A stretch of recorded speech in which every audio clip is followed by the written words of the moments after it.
Why you attract emotionally unavailable people.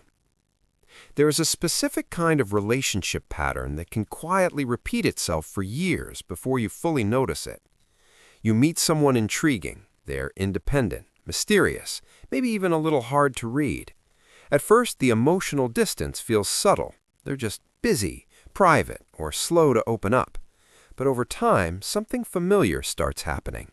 You're the one initiating deeper conversations. You're the one asking where things are going. You're the one wondering why closeness feels just slightly out of reach. And eventually, you realize this isn't the first time. So why does this pattern repeat? Why do some people consistently attract emotionally unavailable partners? The answer is rarely as simple as bad luck, and it's almost never about worth. It's usually about familiarity. Emotional availability is regulated by the nervous system. Before we talk about attraction, we need to talk about regulation. Emotional availability isn't just a personality trait, it's a nervous system capacity. To be emotionally available, someone must be able to tolerate vulnerability, closeness, uncertainty, and dependence without feeling overwhelmed.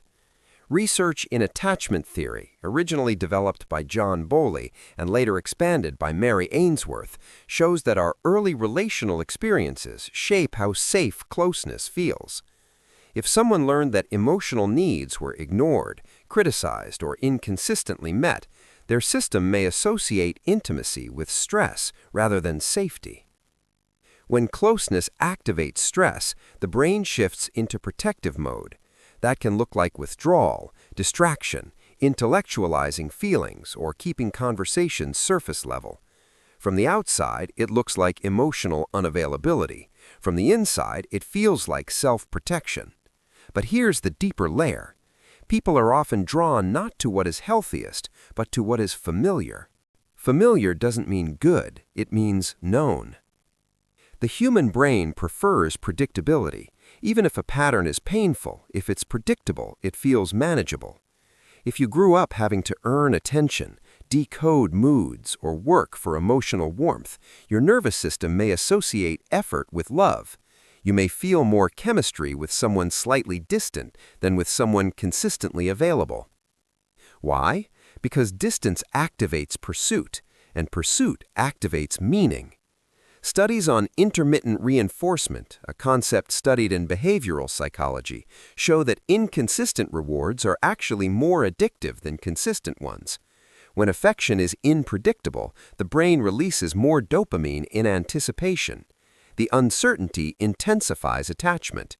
So when someone is warm one day and distant the next, it can feel magnetic, not because it's healthy, but because your brain is trying to solve the unpredictability. And solving it feels like bonding. The subtle role of self-concept. Another layer involves identity. If somewhere deep down you believe love must be earned, you may unconsciously gravitate toward people who confirm that belief. This isn't self-sabotage in a dramatic sense, it's cognitive consistency. Psychologist Leon Festinger's theory of cognitive dissonance suggests that humans prefer experiences that align with their internal beliefs. If you believe you must prove your value in relationships, a fully available partner may actually feel disorienting. There's no chase, no tension, no test to pass. Ironically, that can feel unfamiliar, even boring. This doesn't mean you consciously want someone unavailable. It means your internal blueprint of love might equate effort with worth. Avoidant and anxious dynamics. In attachment research, one of the most studied patterns is the anxious-avoidant dynamic. An anxiously attached person tends to crave closeness and reassurance. An avoidantly attached person tends to value independence and minimize emotional needs. When these two meet, their nervous systems can lock into a feedback loop. The more one pursues, the more the other distances.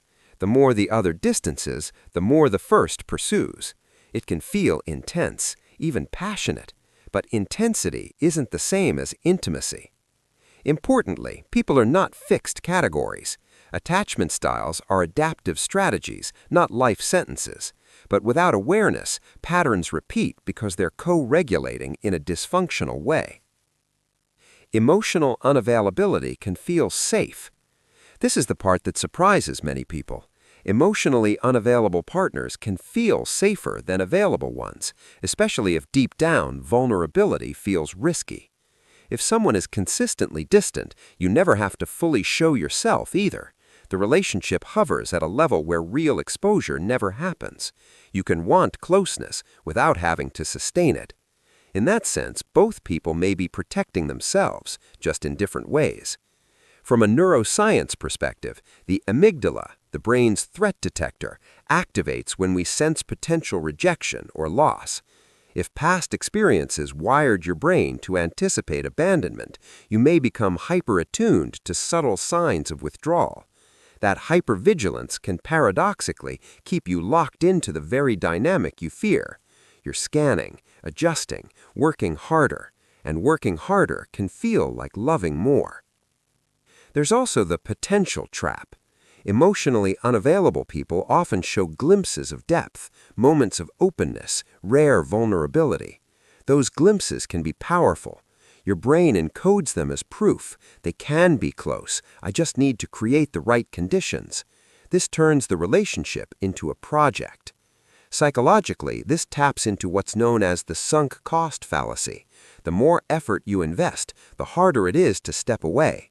You're not just attached to the person, you're attached to the version of them you've briefly seen. Hope becomes sticky. It's not about blame. It's important to pause here. Attracting emotionally unavailable people doesn't mean something is wrong with you, and being emotionally unavailable doesn't make someone a villain. These patterns usually form early and operate automatically. They're protective strategies shaped by experience. The real shift happens not when you try to change other people, but when you become aware of what feels familiar versus what is actually safe. Consistency can feel calm. Calm can feel unfamiliar. Unfamiliar can feel unexciting. But calm is where secure attachment grows. The subtle reframe. Instead of asking, why do I keep attracting emotionally unavailable people, it can be more useful to ask, what feels comfortable to my nervous system? What do I interpret as chemistry? What did closeness look like when I first learned it? These questions aren't meant to create self-criticism, they're meant to create awareness. Because patterns don't break through force, they shift through recognition. When you start noticing that distance feels exciting and steadiness feels strange, you're not failing, you're observing conditioning. And observation is the first interruption. You are not drawn to emotional unavailability because you lack value. You may be drawn to it because your system learned to equate effort with connection, unpredictability with depth, or distance with safety. And systems can update. Slowly, through safer experiences. Through relationships where you don't have to decode or earn closeness, you simply participate in it. The goal isn't to eliminate attraction to unavailable people overnight. It's to gently question whether the intensity you feel is intimacy or activation. And that distinction, once seen clearly, changes how you choose.